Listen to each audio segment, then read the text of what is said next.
Армысыздар ардақтуу агайын, сәлеметсіздер ме? Қадірменді теледидар көрермендері, күн шығылалы тәуелсіз еліміздің тағы бір жайма шоқ таңында дидарласып тұрғанымызға қуанышымыз шексіз деп, бүгінгі бағдарламамызды бастаймыз. Ендеше экраннан алыстамаңыздар, бізбен бірге болыңыздар.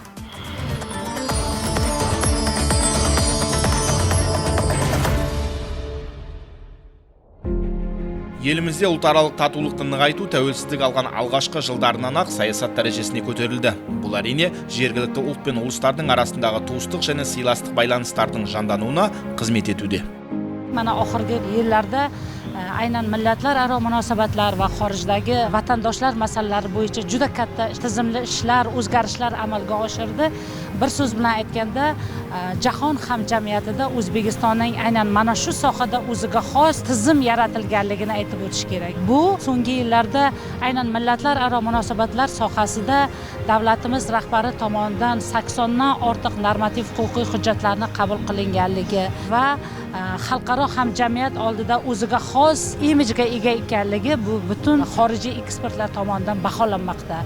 Mana kuni kecha aytib o'tish kerak, aniqrog'i 2025-yil 19-martda davlatimiz rahbarining 52-sonli farmoni qabul qilindi va ushbu farmonni ijrosi bo'yicha 115-qaror ham qabul qilindi. Bundan maqsad aynan O'zbekiston Respublikasida millatlararo munosabatlar sohasida bir so'z bilan aytganda umummilliy birdamlikni ta'minlash va xorijdagi vatandoshlar masalalari bo'yicha alohida respublika ijro etuvchi hokimiyat organi maqomi berilgan bir davlat idorasi tashkil etildi. Bu bir so'z bilan aytganda bugungi kunda hamjihatlik, jamiyatda millatlararo totuvlik, birdamlik va qolaversa bag'ri kenglikni mustahkamlashda aynan mana shu respublika ijro etuvchi organini oldida qator ustuvor vazifalar qo'yilganligi beriladi.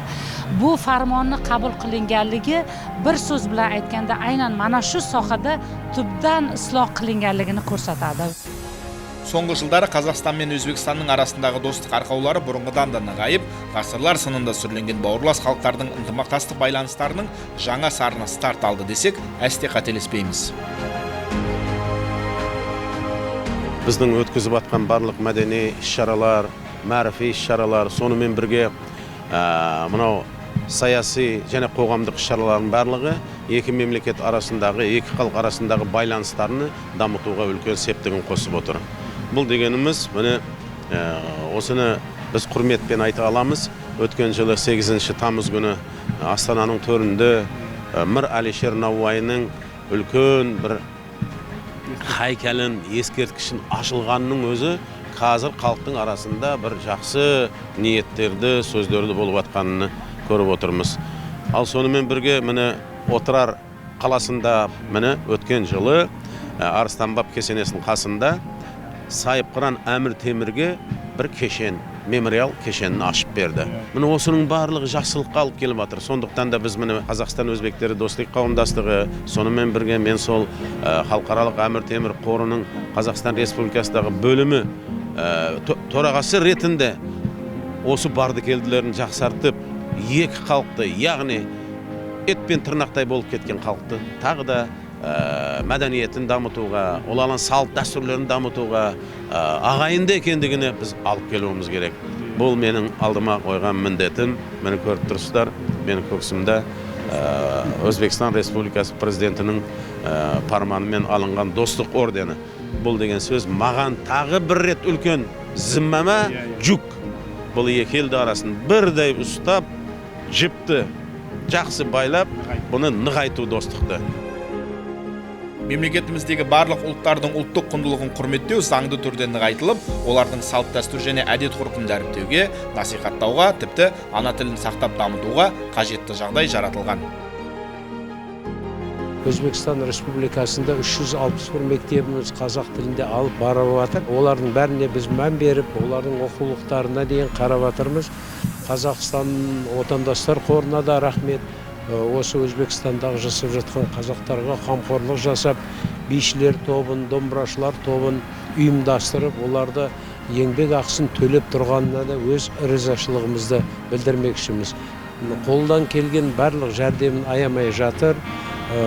Кітап шығаруда, Али Мәжілістің қаулысымен гранттар беріп жатыр. Бүгін күнде мына ақырғы 8 жылдың ішінде біз 37 түрлі кітап шығарып, соны мектептерге таратып отырмыз. Қазақ тілінде. Өзбектің үлкен ақын жазушыларында қазақ тіліне аударма жасап, балдарымыз ана тілінде оқыса, жүрегіне жетіп барар мекен деген ниетте жұмыс атқарып жатырмыз.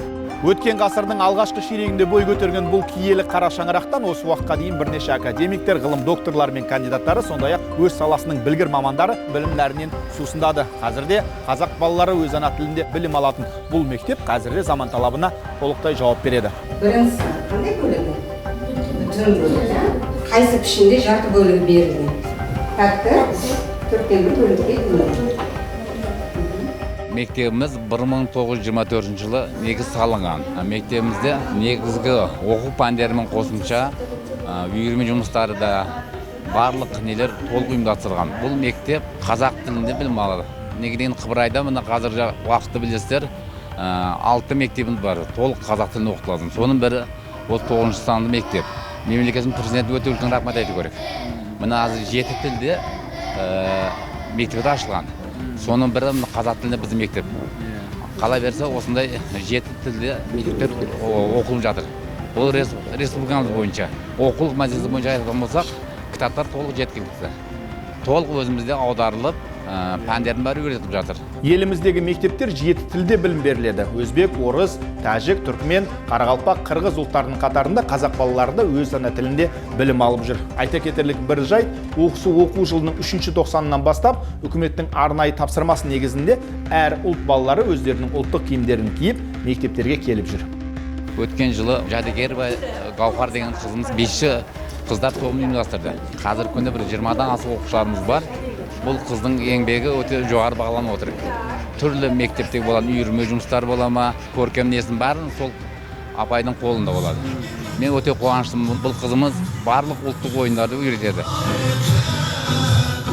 Қазір өскелең ұрпақ мектептерді жалпы орта білім алумен қатар тұрақты жұмыс жасайтын үйірмелерге де қатысып, бойындағы қабілеті мен дарынын дамытуда. Қыбырай ауданындағы 9-ші жалпы орта білім беретін мектепте би үйірмесі ұйымдастырылғаны қашан.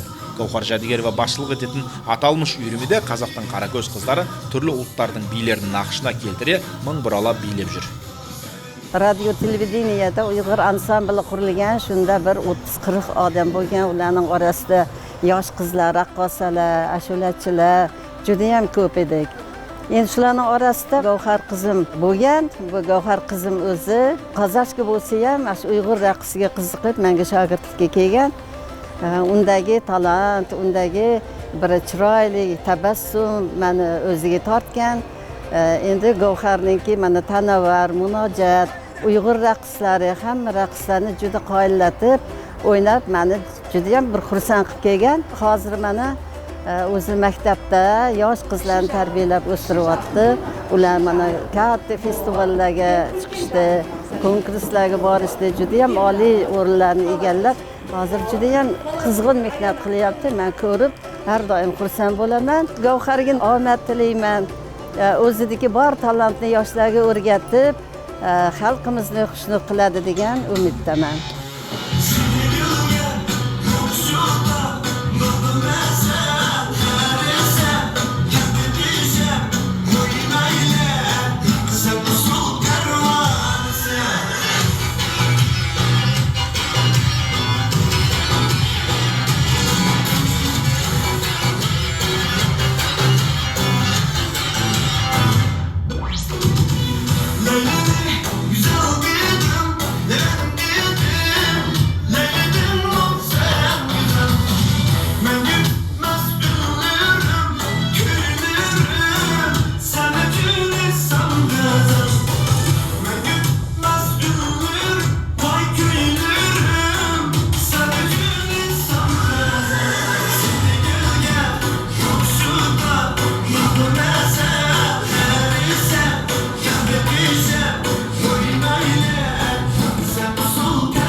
би өнеріне жас кезімнен кіріп келгенмін. Би өнеріне жас кезімде өзі қызығатын болғамын. Сол мына мәдениет институтын бітіргеннен кейін ұйғыр ансамбліне іске кіргенмін. Ұйғыр ансамблінде менің ұстазым Райхан Ашимова болады. Ол жерде мен көп ұйғыр билерінің сырларын үйренгенмін. Маған ұйғыр билері өте ұнайды. Ұйғыр ансамблі Мұхиддин Қарияқұлов намындағы еді. Содан кейін мен Өзбекстан ансамблі, қазіргі пәйтте Шадлик ансамблінде істегенмін. Өзбекстан халық артисті Қадыр Моминов мен ұстазым болған. 25 жыл ансамбльде істеп, міне зейнетке шыққанбыз. Қазіргі күнде міне жас балдармен, осы қыздармен би өнерін осы қыздарға үйретіп жүрмін.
Әдемі жүрулері үшін, өздерінің әдемі тұтулары үшін, денсаулық үшін қыздарға осы би өнері өте керек. Қыздармен осы концерттерге, конкурстарға барған кезімізде осы қыздармен осы ата-аналары келіп маған жәрдем береді.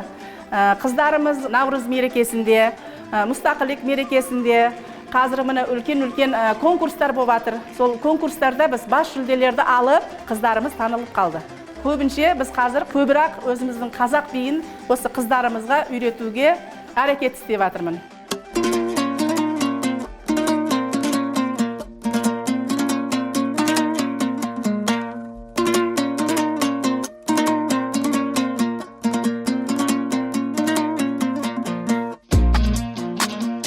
Бүгінгі біздің Нұрай Артфест халықаралық көп жанрлы байқауымызда топ жарып, гран-при иегері атанып, Дубай еліне жолдаманы қанжылаған Гаухар би тобы Қаражанға құрметтеп қояйық. Жеңістеріңіз құтты болсын, алар асуларыңыз көп болсын. Құрметтеп қошеметтеп қояйық. Гран-при иегері Гаухар би тобы, сонымен қатар Дубай еліне жолдамасы бар. Сіздерді Дубай елінде асыға күтетін боламыз.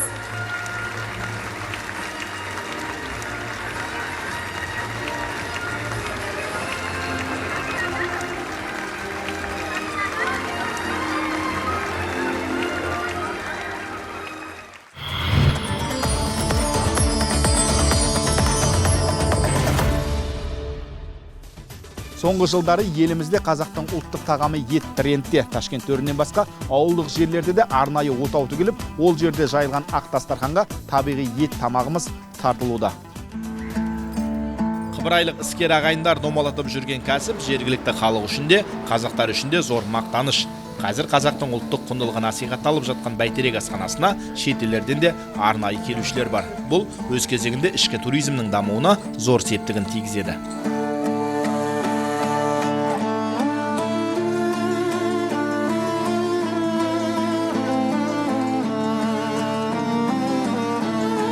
Қамырды біз еттің сорпасына илейміз, арнайы. Қамыр өте дәмді болады. Сосын еттің сорпасын салынады. Сол үшін дана-дана болады, сап-сары әдемі шығады.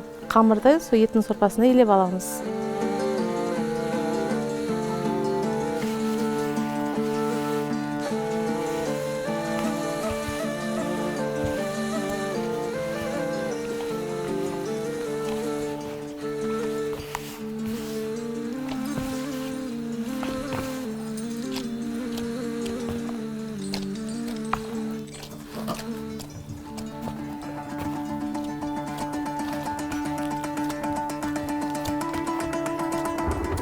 Қамырды илеп болған соң 10-15 минутқа тындырамыз.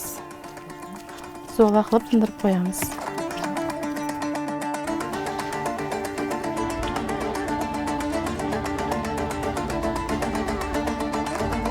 Оны 10-15 минут тындырған соң қамырды әдемілеп жаямыз оқтаймен.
Қамырды алған соң зердегін саламыз. Өзінің еттің майы, пиязыменен, қазының, еттің майларымен. Сосын еттерін қоямыз үстіне.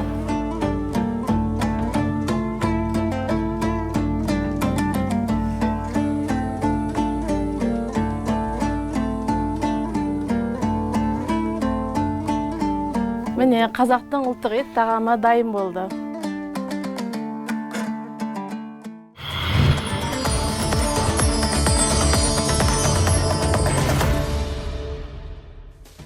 Ағайын, көзді ашып жұмғанша қоштасар сәтте таяп қалды. Ендеше көріскенше күн жақсы, аспанымыз әрқашан ашық, күніміз қашанда шуақты болсын.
Halkım kara ormanım.